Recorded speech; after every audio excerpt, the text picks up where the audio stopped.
Marcus was 29, an engineer from Columbus, Ohio, on his first international trip. He stopped at a Tokyo cafe, ordered a coffee, and paid what seemed like a normal price, until he did the math. With the exchange rate, that coffee cost him nearly $12 back home. He pulled out his phone, started researching currency exchange, and fell down a rabbit hole that changed how he thought about money forever. What Marcus discovered is something most Americans never think about: the US dollar's role as the world's reserve currency. And understanding it could be one of the most important financial lessons you ever learn. So what exactly is a reserve currency? Think of it like the world's official backup savings account.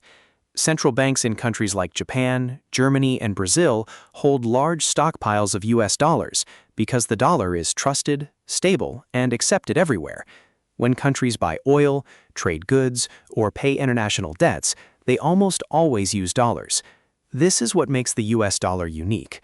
According to International Monetary Fund data, the dollar makes up roughly 58%. Let's look at the actual breakdown. This chart shows how global foreign exchange reserves are distributed among currencies as of 2024, based on IMF COFR data. The US dollar towers above everything else at around 58%. The euro comes in second at roughly 20%. Then the Japanese yen, British pound, and Chinese renminbi each hold single-digit shares. For Marcus, this chart was the moment things clicked. Every major transaction on the planet, oil purchases, trade deals, emergency loans between nations, runs through a system where the dollar is king. That's an extraordinary amount of trust placed in one currency, and it has real consequences for every American's purchasing power. Here's where the story gets fascinating.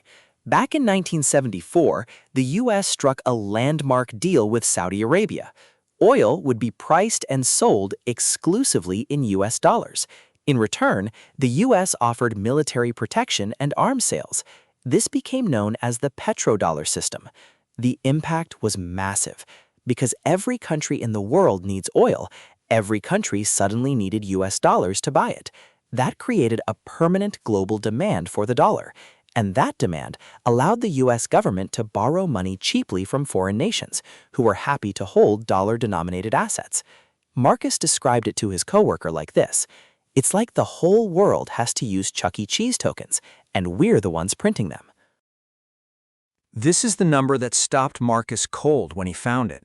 According to the Bank for International Settlements, that's essentially the central bank for central banks, 88% of all global currency transactions involve the US dollar on at least one side of the trade. That's not just oil. That includes international loans, commodity purchases, cross-border payments, and financial contracts worth trillions of dollars every single day. This is called dollar hegemony, and it gives the United States something no other country has: the ability to print the world's most needed currency. Economists call this the exorbitant privilege.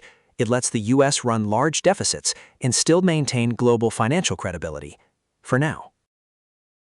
So what does this all mean for regular Americans like Marcus? Let's talk about what happens when the dollar gets stronger. When the dollar rises in value relative to other currencies, imports get cheaper. Think electronics, clothing, cars from abroad. That can help keep inflation lower. But here's the flip side. American goods become more expensive for foreign buyers, which can hurt US manufacturers and export-driven companies. And overseas, a strong dollar is painful for developing countries that borrowed money in dollars. Their debt gets more expensive to repay as their own currencies weaken.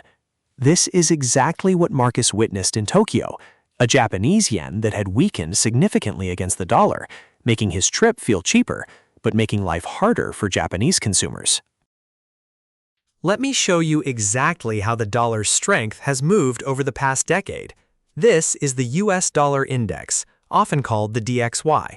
It measures the dollar's value against a basket of 6 major currencies: the euro, yen, pound, Canadian dollar, Swedish krona, and Swiss franc.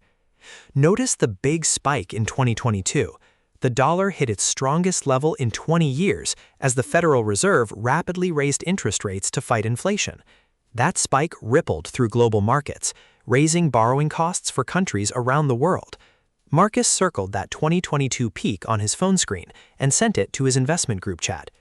It explained why his international stock funds had underperformed that year. A strong dollar erodes returns on foreign investments when converted back to USD.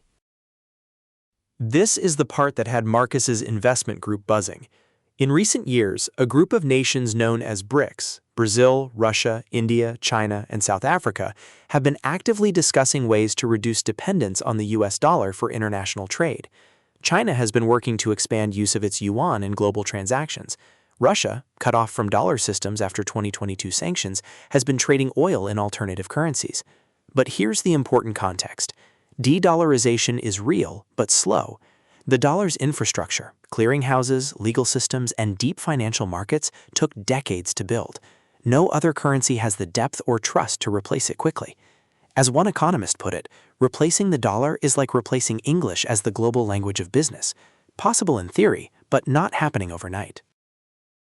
Here's a chart that financial analysts watch closely. It shows two trends side by side.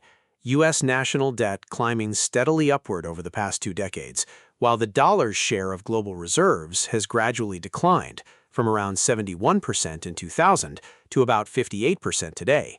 Does this mean the dollar is collapsing? Not at all. The dollar is still dominant by a wide margin, but it does raise legitimate long-term questions. As U.S. debt grows, foreign investors may gradually diversify into other currencies and assets, gold, euros, or even certain digital assets. This is what Marcus started factoring into his own investment thinking, a small international diversification in his portfolio as a hedge, not because the dollar is failing, but because smart investors consider multiple scenarios. So after all this, Marcus had one key question. What should I actually do with this information? And that's the right question to ask. A stronger dollar can erode returns on international investments when converted back to USD, which means a portfolio that's 100% US focused isn't automatically safer just because it's in dollars. Many financial planners suggest maintaining some international diversification and considering inflation hedging assets like Treasury inflation protected securities, called TIPS, or a modest allocation to commodities. None of this is a prediction that the dollar will collapse. It won't happen overnight if it ever does. It's simply about building a resilient portfolio that performs across different economic scenarios. This is for educational purposes only. Speak with a licensed financial advisor about your specific situation before making any investment decisions. Marcus came home from Tokyo with more than just photos. He came home with a completely different understanding of what money actually is. He added a small international ETF to his portfolio, started following Federal Reserve announcements more closely, and explained the petrodollar system to his investment group in a 10-minute voice note that he said took him 3 months of reading to understand. Here are the 4 things to take away today. The US dollar dominates global reserves and trade. The petrodollar system created lasting structural demand for dollars. Dollar strength has real effects on inflation, exports, and your investments. And while de-dollarization is a real trend, it's gradual, not a crisis. Stay informed, stay diversified, and keep building wealth with knowledge, not guesswork.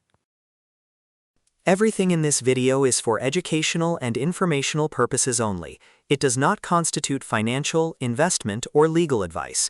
Please consult a licensed financial advisor before making any investment decisions.